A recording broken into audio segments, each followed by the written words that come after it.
Araw-araw, halos alas 8 na ng gabi kung makauwi si Janet Abella mula sa trabaho niya sa isang BPO company sa Makati. Pagbukas pa lang ng pinto ng bahay, dala na niya ang pagod mula sa mahabang biyahe at buong araw na trabaho pero hindi pa doon nagtatapos ang responsibilidad niya. May 4 na taong gulang siyang anak na si Andrew na naghihintay at isang pamilya na umaasa sa kanya. Sa paningin ng iba, normal lang ang takbo ng buhay nila bilang isang pamilyang nagsisikap sa Maynila. Pero paano kung habang abala siyang bumubuo ng kinabukasan para sa kanila, may lihim palang nabubuo sa loob mismo ng sarili nilang bahay? Pero bago po ang lahat, baka pwedeng palike ang video na ito dahil napakalaking bagay na ito sa aming content creators at mangyaring mag-comment sa baba kung taga saang lugar ka para malaman namin saan umaabot ang ating mga video. Maraming salamat po. Ganito ang araw-araw na buhay ni Janet. Maaga siyang gumigising para maghanda bago bumiyahe papasok sa trabaho at pag-uwi sa gabi ay diretso siya sa pag-aalaga kay Andrew, pag-aayos ng bahay at paghahanda para sa susunod na araw. Ang asawa niyang si Elmer ay may maliit na vulcanizing shop sa tapat ng inuupahan nilang bahay. Hindi man kalakihan ang kita, nagsisikap ito para makatulong sa gastusin. Gayunpaman, madalas silang magtalo dahil sa pag-inom at paninigarilyo ni Elmer na matagal nang hindi gusto ni Janet. Noong Agosto 2022, napansin ni Janet na hirap na siyang pagsabayin ang trabaho at pag-aalaga sa anak.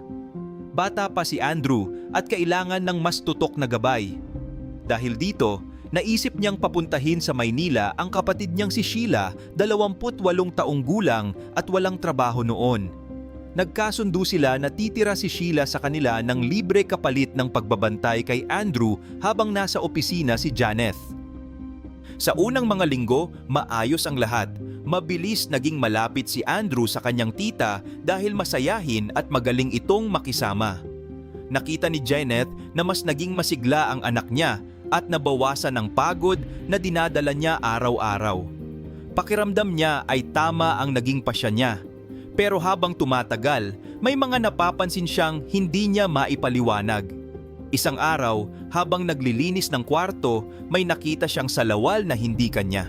Alam niyang 2 lang silang babae sa bahay, kaya inisip niyang baka napaghalo lang sa labada. Ayaw niyang maghinala agad. Mula noon, naging mas mapagmasid siya. May mga sandaling nahuhuli niya ang mabilis na tinginan ni Elmer at Sheila tuwing sabay silang kumakain. Hindi iyon lantaran, pero may kakaibang pakiramdam na hindi niya maalis. Pinili pa rin niyang manahimik dahil wala siyang malinaw na patunay. Isang gabi, habang naghahanda siya ng gatas para kay Andrew, may nabanggit ang bata na nagpatigil sa kanya. Sinabi nitong may nakita raw siya sa loob ng kwarto na hindi niya maintindihan. Hindi malinaw ang kwento ng bata, pero sapat iyon para kabahan si Janet. Alam niyang bata pa si Andrew, pero hindi rin niya kayang balewalain ang sinabi nito. Tahimik niyang pinatulog ang anak at nag-isip magdamag. Habang natutulog si Elmer sa sala at nasa kwarto si Sheila, binalikan niya sa isip ang mga napansin niya nitong mga nakaraang linggo. Pinagdugtong-dugtong niya ang mga detalye na dati ay hindi niya pinapansin. Habang lumilinaw sa isip niya ang posibleng nangyayari, lalo siyang nabigatan. Habang abala siya sa trabaho para sa kinabukasan ng pamilya, may mga bagay palang nangyayari sa loob ng bahay na hindi niya alam. At isang gabi, may kapitbahay pang nakakita ng hindi dapat makita sa likod ng kanilang bahay. Sa puntong iyon, hindi na ito simpleng hinala. May katotohanan na siyang kailangang harapin. Habang tumatagal, hindi lang kutob ang dala ni Janet kundi malinaw na pangamba. Isang gabi, si John Mark, kainuman ni Elmer, ay napahinto nang makita niya ang 2 sa likod ng bahay. Nagulat siya at hindi na nakaawat pa sa nangyayari pero hindi rin niya nakalimutan ang nasaksihan. Sa sumunod na inuman, kinausap niya si Elmer at pinayuhan itong tigilan ang ginagawa. Sa halip na makinig, nagalit pa si Elmer at nagbanta na huwag siyang makialam. Doon naisip ni John Mark na mas mabuting manahimik na lamang siya. Samantala, si Janet ay patuloy sa araw-araw na pagpasok sa trabaho. Maaga siyang umaalis at gabi nang umuuwi, dala ang pagod at responsibilidad. Buo pa rin ang tiwala niya sa mga kasama niya sa bahay kahit may mga tanong na gumugulo sa isip niya. Hanggang sa dumating ang puntong hindi na siya makontento sa hinala lamang. Nobyembre 2022 nang magpasya siyang kumilos. Habang pauwi mula sa trabaho, dumaan siya sa isang tindahan ng electronics at bumili ng maliit na video recorder. Ilang araw niya itong pinag-isipan kung saan ilalagay. Ayaw niyang magkamali at ayaw din niyang mahalata. Sa huli, inilagay niya ito sa sulok ng isang picture frame sa loob ng kanilang silid. Hindi ito kapansin-pansin at sapat ang anggulo para makita ang kama, ang bahagi ng cabinet at ang pintuan ng banyo. Matapos iyon, nagpatuloy siya sa normal na routine. Hindi siya nagbanggit ng kahit ano. Mas naging tahimik lang siya at mas naging maingat sa pakikitungo. Sa paningin ng dalawa, pagod lang siya gaya ng dati. Hindi nila alam na may hinihintay siyang patunay. Pagdating ng isang linggo, nagkaroon siya ng pagkakataon na mag-isa sa bahay. Kinuha niya ang recorder at dinala sa kwarto. Isa-isa niyang pinanood ang mga kuha. Sa unang ilang minuto, wala namang kakaiba. Pero habang tumatagal, nakita niya ang pagpasok ni Elmer sa silid sa oras na wala siya. Ilang sandali pa, pumasok din si Sheila.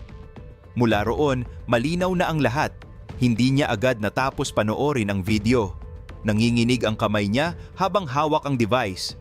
Ramdam niya ang bigat ng bawat eksena at doon niya tuluyang tinanggap na totoo ang lahat ng kinatatakutan niya. Umiyak siya ng tahimik pero pagkatapos ng ilang minuto ay pinilit niyang kumalma. Alam niyang kung padadala siya sa galit, baka lalo lang lumala ang sitwasyon.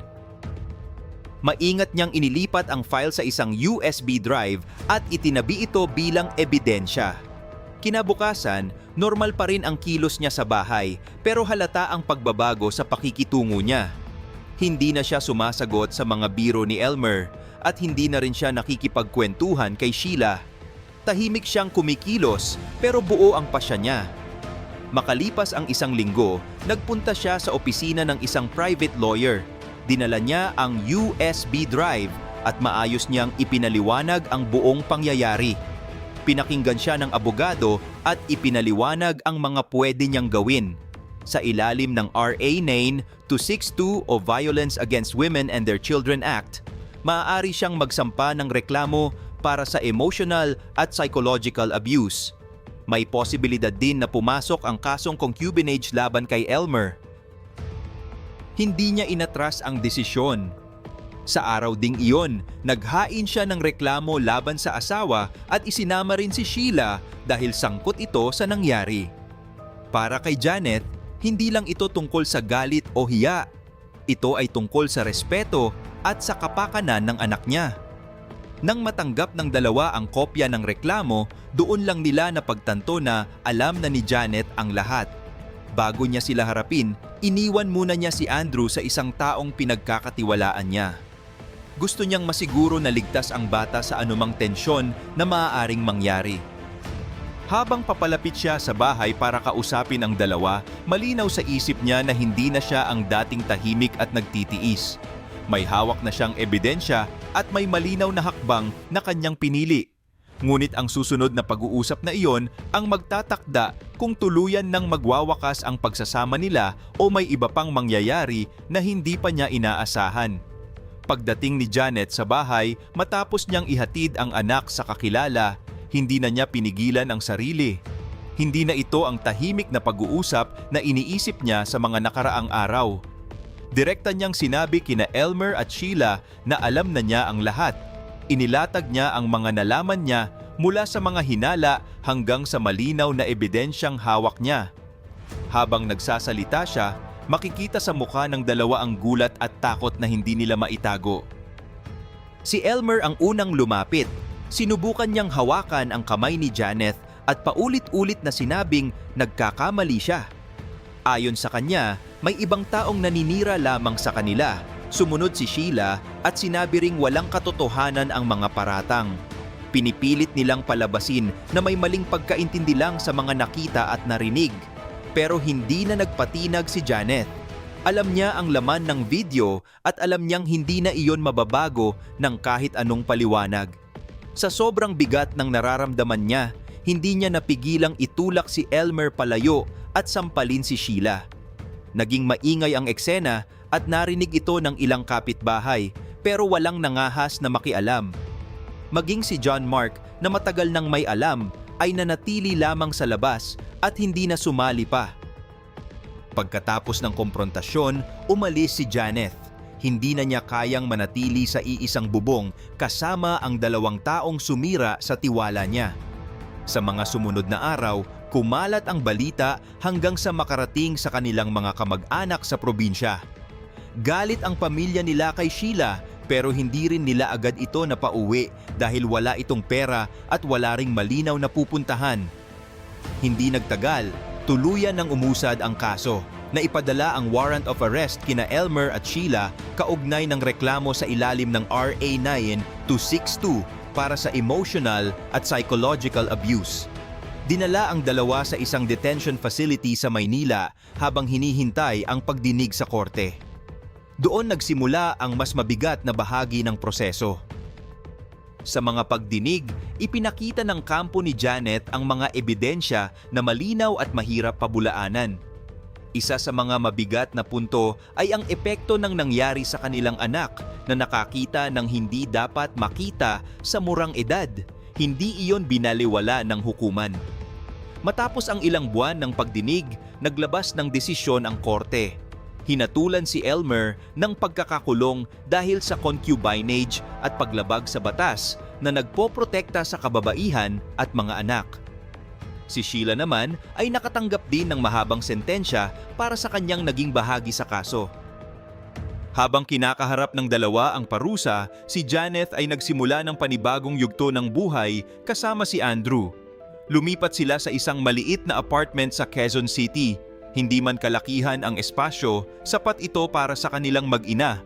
Mas pinili niyang mag-resign sa dating trabaho upang mas matutukan ang anak at makabawi sa mga panahong kulang siya rito. Hindi naging madali ang paglipat sa bagong hanapbuhay. Nag-enroll siya sa online trainings para maging virtual assistant. Dahil sa karanasan niya sa BPO, mabilis siyang naka-adjust sa bagong sistema ng trabaho. Unti-unti siyang nakakuha ng maliliit na proyekto mula sa iba't ibang kliyente. Nang lumakas ang demand para sa online work, mas dumami ang oportunidad para sa kanya. Pinagsabay niya ang trabaho sa bahay at pag-aalaga kay Andrew.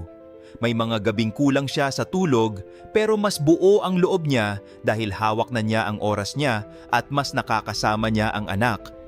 Sa paglipas ng panahon, gumanda ang kita niya at nakalipat sila sa mas maayos at mas maluwag na tirahan. May mga pagkakataon pa rin na naaalala niya ang mga nangyari. Hindi madaling burahin ang sakit at ang mga alaala. Pero sa tuwing makikita niya ang anak na masigla at ligtas, naaalala niya kung bakit niya pinili ang mahirap na landas na iyon. Para sa kanya, hindi lang ito tungkol sa pagtatapos ng isang relasyon, kundi tungkol sa pagprotekta sa sarili at sa anak niya. Sa huli, nagbago ang direksyon ng buhay nila.